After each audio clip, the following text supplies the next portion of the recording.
From November 17th to 21st, a new undercurrent rises at Beyond the Gates, where the elegant gates and perfectly trimmed lawns are now nothing more than a fragile shell barely covering the tremors waiting to erupt. In truth, everything had already been seeded days earlier, on Wednesday, November 12th, when Danny stood at the threshold of a turning point that seemed, on the surface, to revolve around a simple perfume photo shoot, but in reality tugged at the threads of her marriage, her family, her sanity, and the unresolved fragments of her past. Danny was set to depart for the West Coast, a trip to Los Angeles for a Forrester Creations perfume campaign that she and Andre would be shooting together. A dazzling dream that allowed the former model in her to feel once more what it was like to be in demand. Andre packed their luggage with an upbeat spirit, excited not only for work, but for the feeling that he and the wife he loved had finally stepped into a more stable phase, after so many stretches of grief and doubt knocking them off balance. In that seemingly peaceful moment, Anita handed Danny a small gift that carried far more weight than its size suggested. A lucky coin she swore had always helped her sing more steadily on the most nerve-wracking performance nights. It was not just a token of good fortune, but a message from a mother who had once questioned her daughter's choices and was now trying, with a small gesture, to show she was beginning to accept them. The coin rested in Danny's palm like a piece of Anita's youth, when she herself had stood backstage, heart racing, waiting for the stage lights to flare to life. By passing it on, Anita was silently saying she believed Danny was strong enough to stand under her own spotlight this time, the light of cameras, of branding, of a new life with Andre. Vernon appeared at Anita's side as they came home with Danny, in a scene Andre never imagined would unfold so warmly. There had been a time when they saw Danny's marriage to Andre as a mistake, a detour they could neither forgive nor understand. And yet now, they stood before him, showering him with praise, calling him the man who reignited their daughter's passion, marveling at the spark in her eyes they had not seen in so long. Was this sudden shift a sign of their growth or just another coat of gloss painted over their deeper fear that they had once pushed Danny too far away? As always, Andre was honest about his past. He admitted that after his parents died, he had spiraled into grief, letting himself drift in a sea of loss and self-blame, but that he had slowly stabilized, finding an anchor in Danny, in his work, in the meaning of being a man who no longer lived only for himself.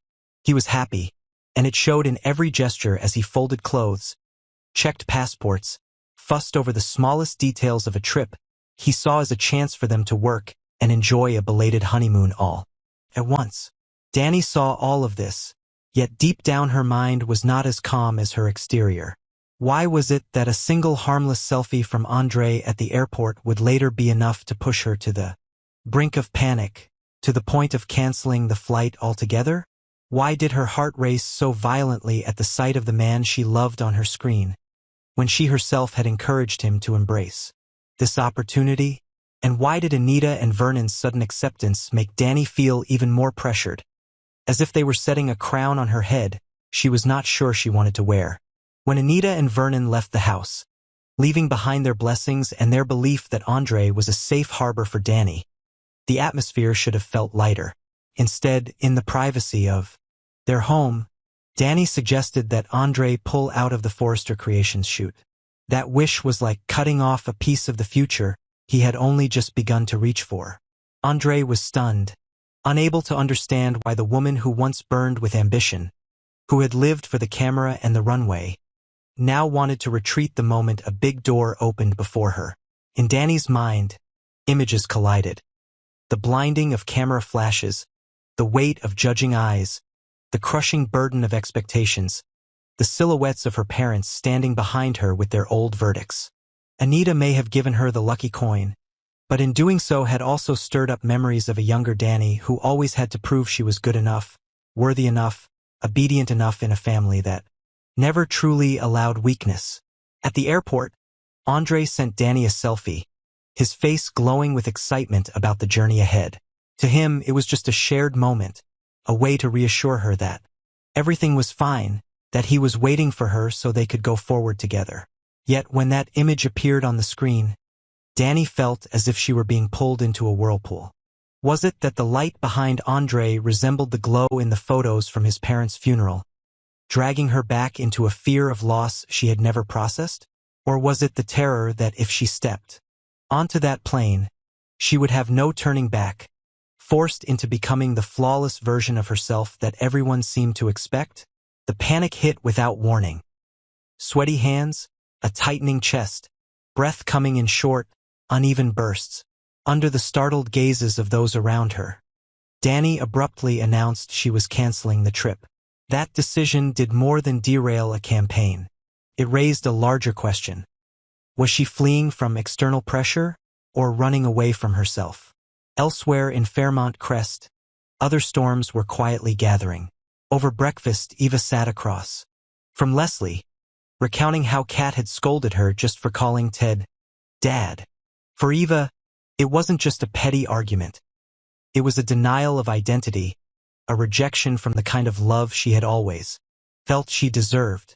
She complained that Kat looked down on her, treating her as an outsider, a late arrival who would never be allowed to truly cross into the circle of blood ties. Leslie, carrying her own scars where Ted was concerned, was once again pulled into a dangerous game between maternal loyalty and her obsession with a man she had never truly let go of. Eva begged her mother not to throw herself at Ted again, not to trample over boundaries already shattered too many times. But Leslie had long been accustomed to believing she had the right to return whenever her heart called. Jan drifted in like a breeze carrying fresh gossip, mentioning that Ashley had broken up with Derek after discovering he had been hiding his recovery from her. Leslie seized on that opening, quick to talk about Derek's shady behavior and the secrets he kept, as if she had some moral authority to judge anyone's honesty. Eva looked at her mother with a bitterness she could no longer disguise, because who better than Leslie understood what shady moves looked like? How many times had Leslie cast herself as the victim while she was the one breaking moral lines in the way she pursued Ted with relentless obsession?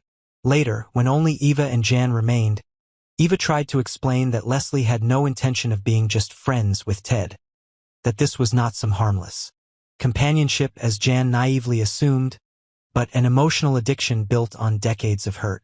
Yet would Jan be perceptive enough to recognize the warning signs of a looming explosion, or would she continue to hover on the sidelines, unknowingly cheering on the worst choices?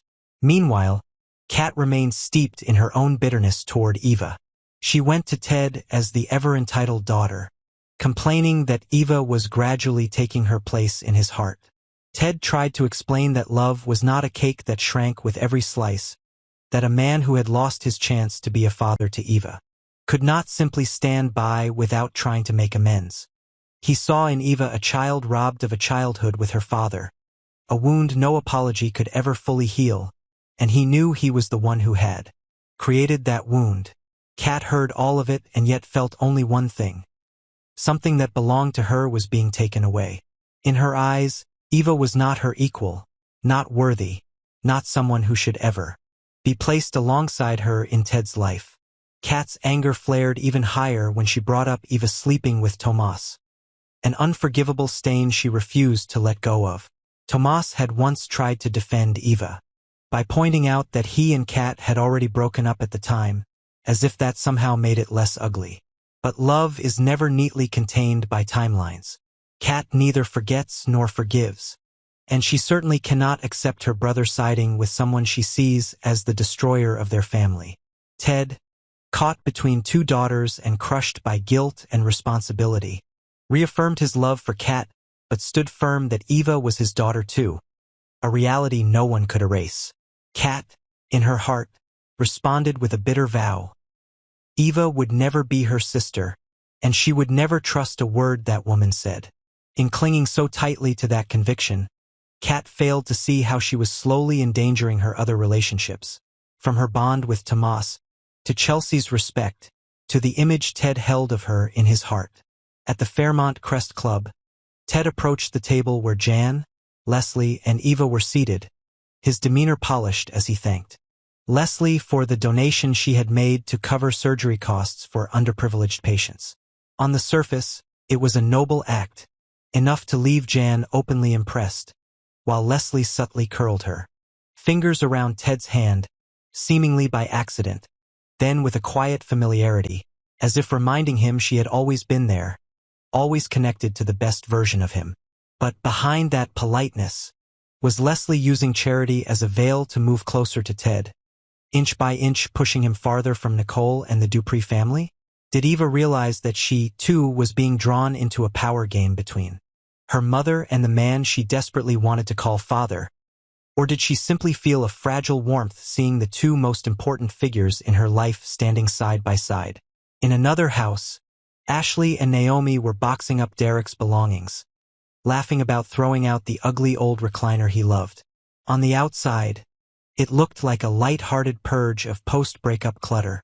But beneath the scattered boxes and folded clothes, Ashley's heart was anything but light. She told Noami about running to Andre when Derek fell apart, about how she chose Andre as a way out, a doorway to another possible future. Noami, more grounded, encouraged Ashley to explore her new life without tying herself to either man, insisting she didn't have to chain her future to anyone at all. Ashley joked about being attracted to Naomi's new stepfather, but when the laughter faded, the truth remained. She hurt more over losing Andre than over losing Derek. Why was that? Perhaps her feelings for Andre had always been deeper, more genuine, and Derek had merely been a convenient shield to hide those emotions behind. Derek, meanwhile, was at the hospital, working to rise from his wheelchair. Shanice, the colleague who had been by his side throughout rehab, could not hide her admiration for his effort. Derek told her that Ashley had stumbled upon him, standing on his own, and had exploded, feeling betrayed that he had hidden his progress from her. Shanice, though she understood Ashley's hurt, was bound by confidentiality and could not reveal Derek's true condition beforehand. Torn between duty and compassion, she chose silence and now had to witness the fallout. When Ashley visited Derek at the hospital, she was genuinely glad to see his improvement but kept her distance, unwilling to rush back to a man she believed had lied to her. Later, Derek stopped by Ashley's home to pick up a gift box from Noami, a pretext that spared Ashley from facing those memories herself. Every step he took, each extra pace he managed without support, was a silent declaration. He would get back on his feet before Ashley did, that he would stand tall, again with or without her. But as Derek slowly reclaimed himself, another colleague began to take notice, drawn not just to his resilience but to the empty space in his life. Would this new connection offer Derek a path to healing, or simply spark another fire that would force Ashley to confront what it meant to be replaced? On Thursday, November 13th, Vernon was haunted by his own secret. He continued his mysterious meetings with Sharon in a place that looked deceptively innocent. A slide, a playground, perhaps a community center or an orphanage. Everything was wrapped in the explanation of a music project he claimed to be writing for the holidays. A surprise song for Anita.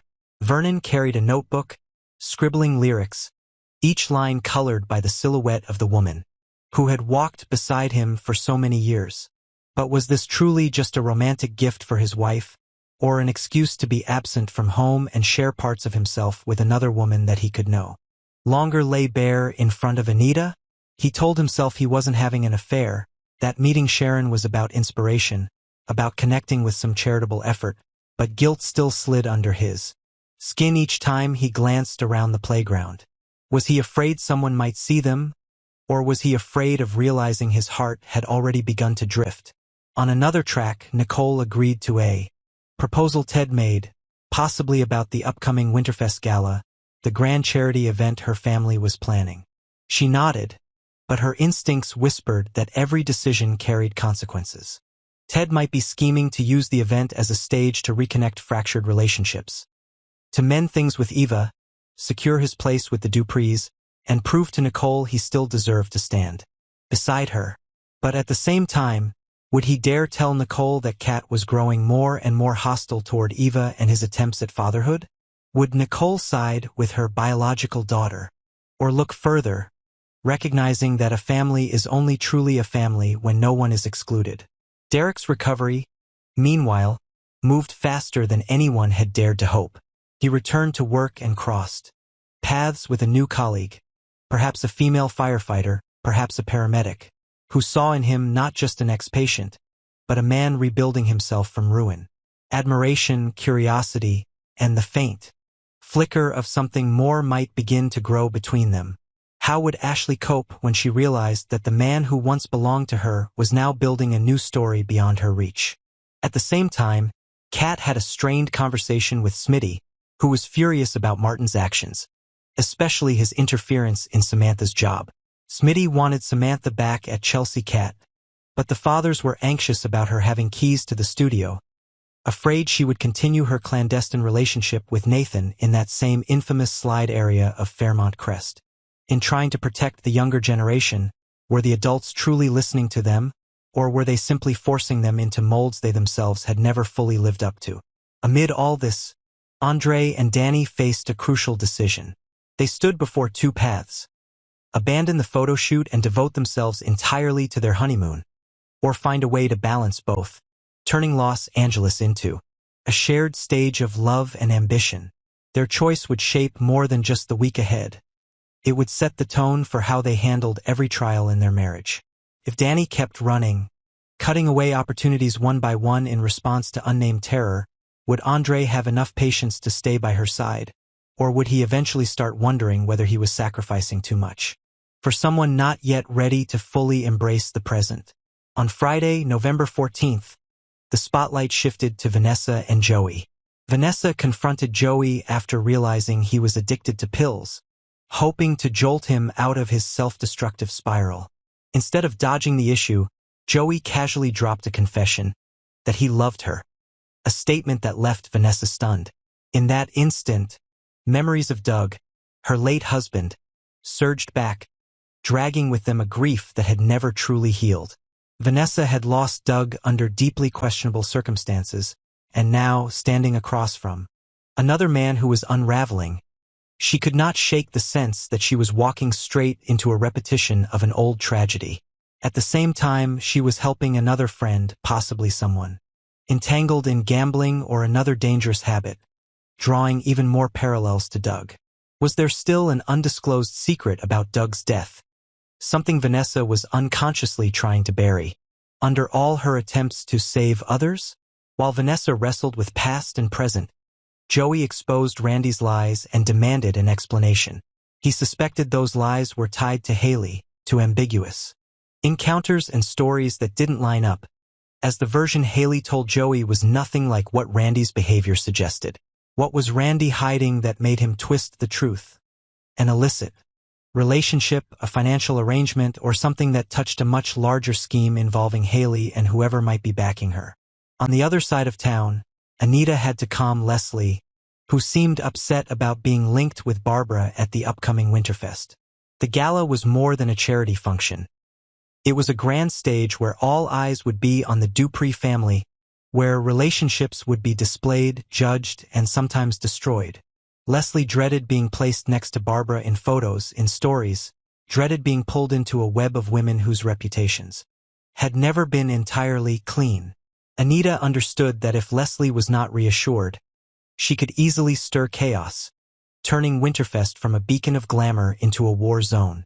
Meanwhile, Noami and Jacob joined Bill and Haley for dinner, only to discover something unexpected. Perhaps it was news of a new summer house Bill and Haley were secretly planning, a step toward building a life apart from their old shadows. Or perhaps it was the revelation that Isaiah had approached Bill about an important contract, pulling Noami and Jacob into a fresh spiral of career and family entanglements. Whatever the surprise, it could be a promise of a brighter future, or a gateway into a deal with the devil none of them were prepared for. The week of November 17th to 21st pushes everything one notch higher as Danny and Andre embark on their honeymoon. Shots of Los Angeles, beaches, city lights, the backstage of the Forrester Creations perfume shoot, could easily become a bridge between Beyond the Gates and the glamorous fashion world viewers have glimpsed in stories about major brands. There might be crossover-style scenes, moments that make the audience feel too fictional. Universes are colliding, or perhaps LA will remain just a distant backdrop. As Danny tries to steady herself and savor moments that should be romantic, the question of her mental stability hangs over everything.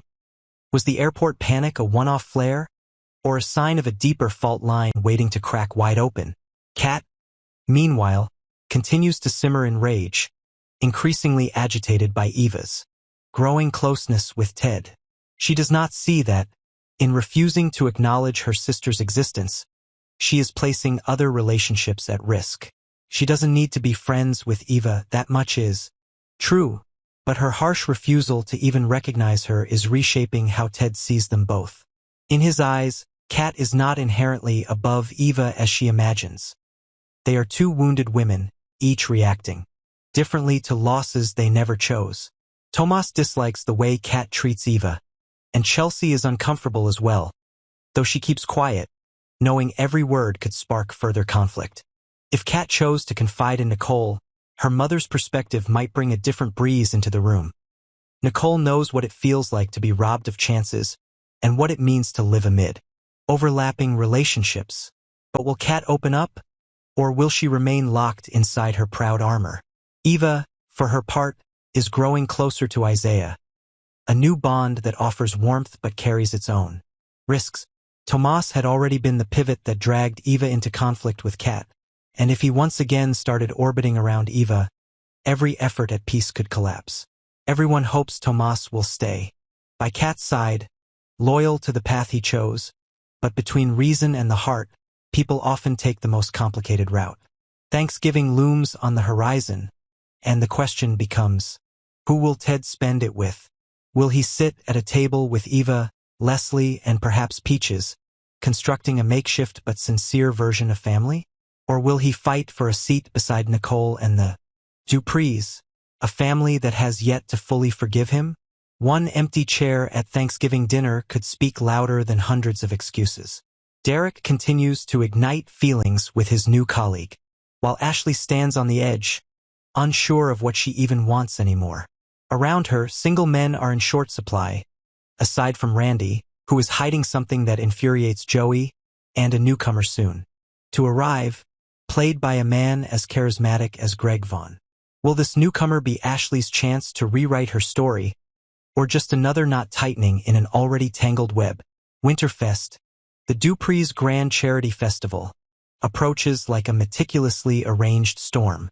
There will be gowns, lights, auctions, heartfelt speeches, but, more importantly, secrets pushed right to the edge of the stage. Whether Leslie shows up, whether she steps into the same frame as Anita and Barbara, will determine whether that night is a celebration of light or a masquerade where masks finally fall. Above all, Beyond the Gates keeps moving at the pace of a taut, tense score, where every character stands on the line between love and betrayal, between healing and destruction. Danny stands at the crossroads of peace and inner chaos. Kat is swallowed by pride that blinds her. Ted tries to rebuild a family he himself broke apart. Vanessa struggles with Doug's lingering shadow. Vernon writes a song without knowing for whom he's truly writing it. Meanwhile, characters like Leslie, Joey, Randy, Haley, Isaiah, Ashley, Derek, and the rest hold in their hands puzzle pieces that could reshape the entire picture. Viewers are left to watch and wonder. Which secret will explode first? Who will be the one to pay the initial price? And beyond those elegant gates, is there still room for truth? Or is everything now just a carefully staged performance no one dares to step out of?